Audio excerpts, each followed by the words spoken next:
Indo British advanced pain clinic నొప్పి మాయం surgery దూరం ఫర్ అపాయింట్మెంట్స్ 9155515563.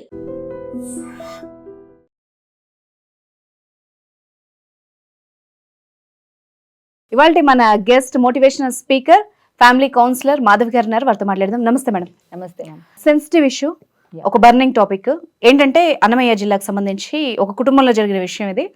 ఒక 11 ఏళ్ల బాలిక మీద తాత వరుసయ్యే వ్యక్తి ఆ లైంగిక దాడి చేసినప్పుడు తన తండ్రి, ఆ పాప తండ్రి ఎవరైతే కువైట్లో ఉన్నాడో అక్కడి నుంచి ఆ విషయం తెలుసుకుని వచ్చి రాత్రికి రాత్రి ఆ తాత వరుసయ్యే వ్యక్తిని చంపేసి డైరెక్ట్ కువైట్ వెళ్ళి అక్కడి నుంచి వీడియో కూడా రిలీజ్ చేశాడు ఆ వ్యక్తి. నేనే చంపేశాను, నా కూతురు పట్ల ఇట్లా ప్రవర్తించినందుకు ఒక తండ్రిగా నేను చేసింది న్యాయమే అని అతని స్టేట్మెంట్. సో దట్ దాని కింద ఒక కమెంట్ చూసినా, ప్రజా అభిప్రాయం చూసినా కూడా అతన్ని తండ్రిగా సపోర్ట్ చేస్తున్నారు. ఒకవైపు నిజమే అతను చేతిలోకి చట్టాన్ని తీసుకున్నాడు, బట్ ఎలా చూడాలి ఓవరాల్ గా ఇష్యూని మీరైతే ఎలా చూస్తారు? యాక్చువల్గా లా ప్రకారంగా వెళ్తే మాత్రం తప్పు, అంటే ఒక ప్రాణం తీయటం అనేది చాలా తప్పు లా ప్రకారంగా చూసి. బట్ యాజ్ అ ఫాదర్ గా అక్కడ జరిగిన సిచ్యువేషన్ ఏ ఫాదర్ అయినా అలాగే రియాక్ట్ అవుతాడు. అది మనం ఆలోచించాల్సిందే. ఒక 11 ఏళ్ల పిల్ల, ఒక తాత అయిన వరుస ఆయన వచ్చి అలాంటి పని చేస్తే పక్కనున్న వాళ్ళు ఎవరైనా హెల్ప్ చేయకపోవడంతో ఆమె ఎంత బాధపడి ఉంటుంది ఆలోచించండి. అంటే ఒక పెద్ద పిల్లకి అయినా మనం అనుకుంటాం, కేసులు వింటూ ఉంటాం, ఆమె ఎంత టార్చర్ అనుభవించిందని. అంటే చిన్న పిల్ల 11 years ఆమెకి ఏం తెలుసు?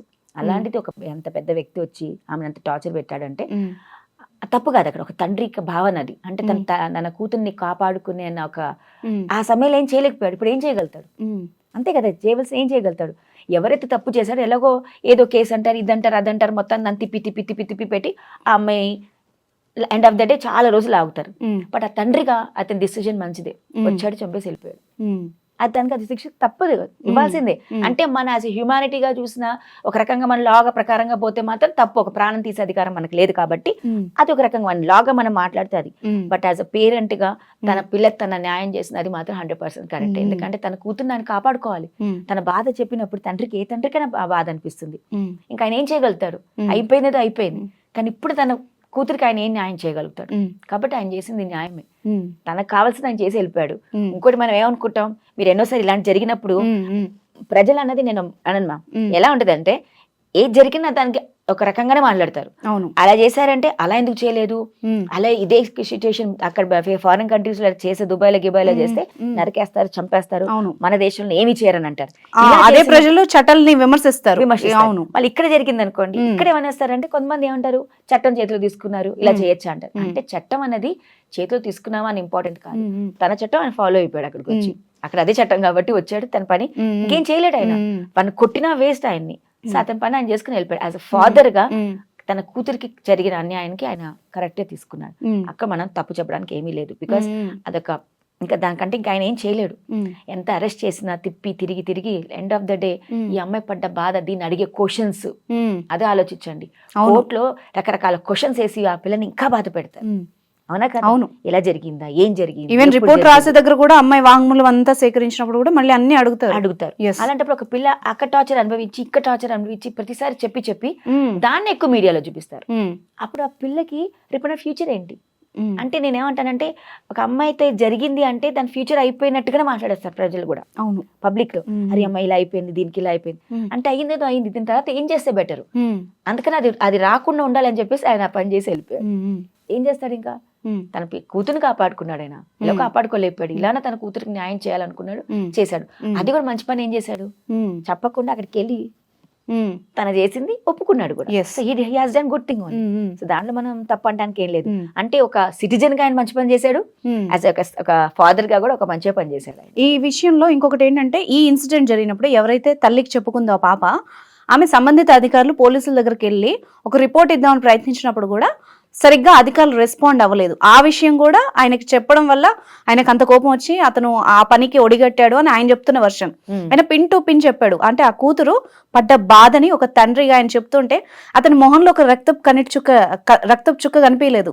అంటే ఫిక్స్ అయిపోయాడు. అది ఒక రకమైన హావభావాలతో నా కూతుర్ని ఇక్కడ పట్టుకున్నాడు, నోరు నొక్కాడు, ఆ బట్టలు విప్పాడు, ఇలాంటివి చెబుతున్నప్పుడు నిజంగా ఒక వ్యూవర్గా చూస్తున్నప్పుడే ఒక నార్మల్ మనిషికే చాలా కోపం, ఉద్రేకం కలుగుతుంది. నిజంగా ఆ తండ్రి స్థానంలో అతను ఎంత వేదన అనుభవించి ఉంటాడు. ఇలా ఆడపిల్లల మీద జరుగుతున్న దాడుల్లో వాళ్ళ పేరెంట్స్ కానీ కుటుంబ సభ్యులు కానీ ఎంత ఆవేదన పొందుతూ ఉంటారు అనిపించింది. అది కరెక్ట్ మ్యామ్. ఇప్పుడు మీరు ఈ ఇష్యూ లైన్ చేశారు.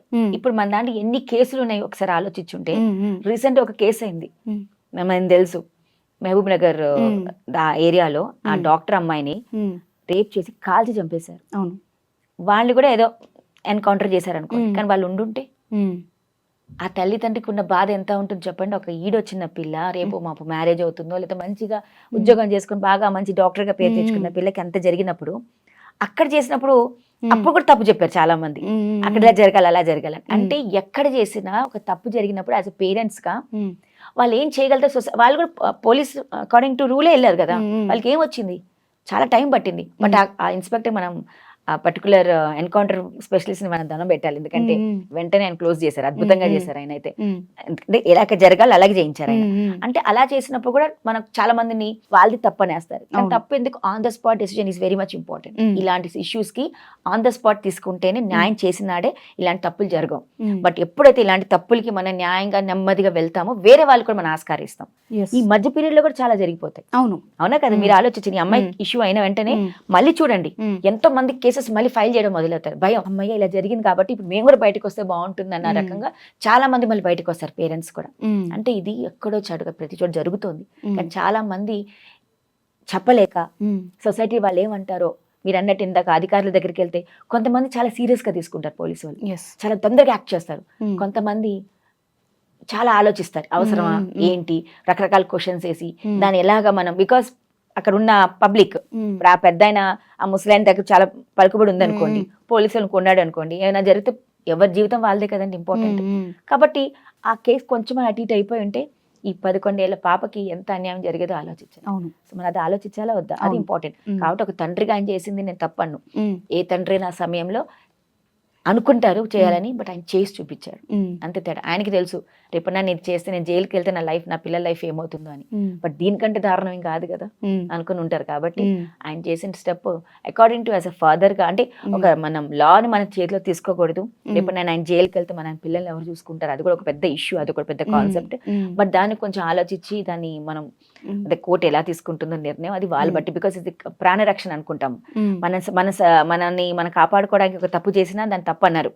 కాబట్టి అలా కూడా అనుకుంటే దీని కేసుని కొంచెం ఈజీగా తీసుకుంటాం. సో పేరెంట్స్ ఎట్లా ఆలోచించి ఏ విధంగా కాపాడుకోవాలి అని అడగాల్సిన దుస్థితి వచ్చింది ఆడపిల్లల్ని.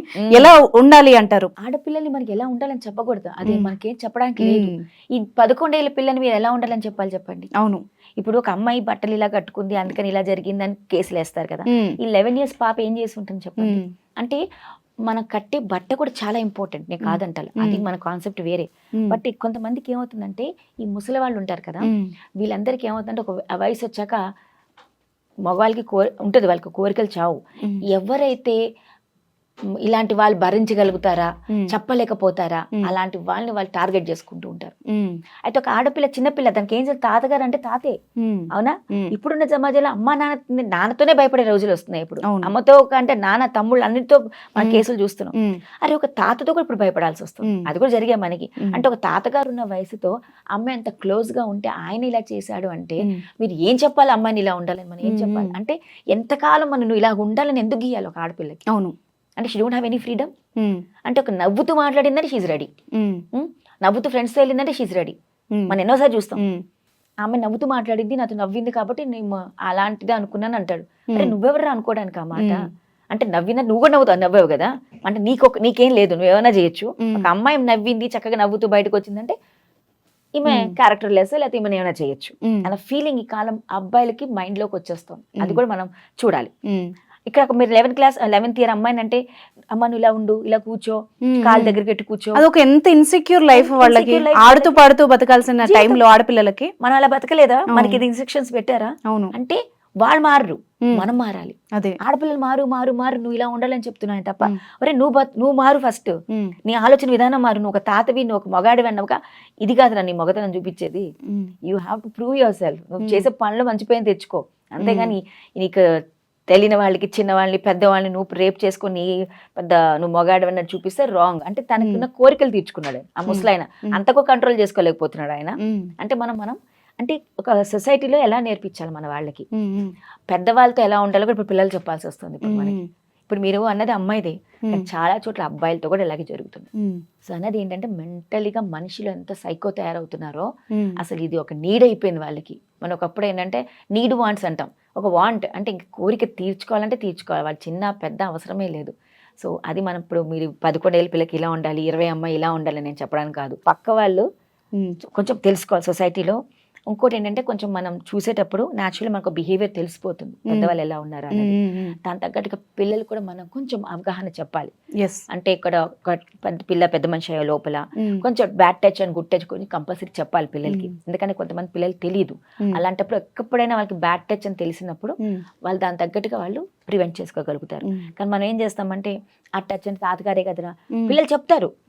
మీరు కూడా ఆలోచించండి, పిల్లలు వచ్చి చెప్తారు మమ్మీ అమ్మ తాతగారు అక్కడ ముట్టుకున్నారు, ఇక్కడ ముట్టుకున్నారు, అంకుల్ ఇలా ముట్టుకున్నారు అన్నా కూడా పేరెంట్స్ ఏమనుకుంటారంటే వాళ్ళు మన క్లోజ్ ఫ్రెండ్సే కదా, మన ఫ్యామిలీ అనుకుంటారు. నేను ఎలా డాడీ నిన్ను ఎలా చూసుకుంటున్నామో అలాగే అనుకుని ఉంటారే. కానీ వాళ్ళకి ఆ టచ్ మీనింగ్ చెప్పడం వల్ల వాళ్ళు మన పేరెంట్స్ కూడా అర్థమవుతుంది. మోస్ట్లీ పేరెంట్స్ కూడా చాలా వరకు అవేర్నెస్ లేదు వాళ్ళలో. అంటే బ్యాడ్ టచ్ అంటే ఏంటి, గుడ్ టచ్ ఏంటి చెప్తారు, ఎందుకంటే వాళ్ళ ఎక్స్పీరియన్స్ కాలేదు కాబట్టి వాళ్ళ పిల్లలకి వాళ్ళు చెప్పలేకపోతున్నారు. But I need the parents to make the child more aware about this. చిన్నప్పటి నుంచి చెప్పినప్పుడు గ్యారంటీ తెలుస్తుంది. ఇప్పుడు మీరు ఎక్కడైనా వెళ్ళండి, బస్ డ్రైవర్, ఈ డ్రైవర్, ఆ డ్రైవరు, స్కూళ్ళల్లో ఆటో వాళ్ళు, ఎక్కడ చూసినా మనం వింటూనే ఉన్నాం. అలాంటిది ఒక చిన్నపిల్లకి అలా చెప్పకపోవడమో, లేకపోతే అమ్మాయికి తెలియకపోవడమో, లేకపోతే తెలియకుండానే ఇలా జరిగిందో కూడా మనం ఏం చెప్పలేము. ఇవన్నీ జరుగుతున్నాయి సిచ్యువేషన్స్ బై. కాబట్టి parents should educate their children. అంటే ఇద్దరికి చెప్పాలి, కొడుకుకి ఏంటి కూతురికి ఏంటి, నువ్వు ఎలా ఉండాలని వాడికి నేర్పించాలి, దీనికి ఎలా ఉండాలో కూడా నేర్పిస్తే ఒకరి మీద ఒక రెస్పెక్ట్ పెంచితే ఇలాంటివి ఏవి రావు.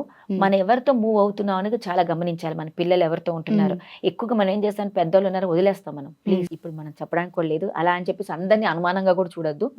బట్ ఒక్కసారి ఒక పేరెంట్ గా మీకు తెలుసు ఎవరు ఎలా బిహేవ్ చేస్తారో, అది మనం అబ్జర్వ్ చేసినప్పుడు మన పిల్లల్ని మనం ఎక్కడ లిమిట్ చేసుకోగలుగుతామో తెలుసుకుంటే కొంచెం ఇలాంటివి మనం తగ్గించుకోగలుగుతాం. కొన్నన్నా కొంచెం అవేర్నెస్ చేయాల్సిందే పిల్లలకి. Thank you very much ma'am. Thank you ma'am.